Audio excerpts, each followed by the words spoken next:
Okay, sorry about the terrible lighting, but I was on a bike ride on a mountain bike on the Cube, if anyone is really interested, and I came across this.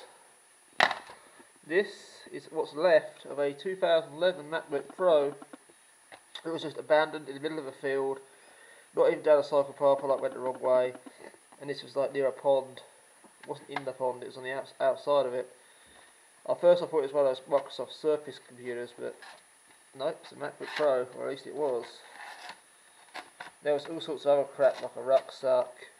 There was actually needles and stuff nearby, so yeah, that was like a bit of a red flag. I didn't go any further. Okay. I think that's just that's just the Apple logo. You see, it's completely trashed. Go down there, that's totally destroyed. Anyway, yes, the display was cracked and the cable was ripped off of it.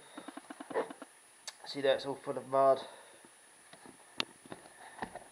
This wasn't anywhere near any people. This was miles away from anywhere. It's in the middle of the field. Absolutely nothing.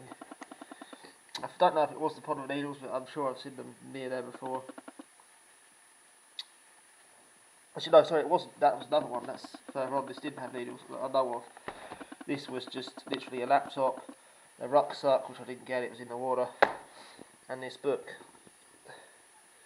The Birth of the Movies, DJ Warren, and it has some pages ripped out of it. Page ripped out there, page ripped out there. If anyone recognises what should go there, a whole bunch of pages ripped out there. So yeah, it's a bit creepy. I'm going to pop the back on this thing. I believe this has a SATA hard drive, so there might be hope of recovering the data off of it to see what is actually on there and solve this mystery. I mean, I don't know what else I'd find if I cycled around there a bit longer. There was a tent pitched up close by. So who knows, maybe this is a crime scene, folks. Maybe it's a murder, who knows. Maybe this laptop's just stolen, it came up with Find My Mac and was taking pictures of people, who knows, of the people who stole it. Who the hell knows? We're going to strip the thing down and yeah, see you later.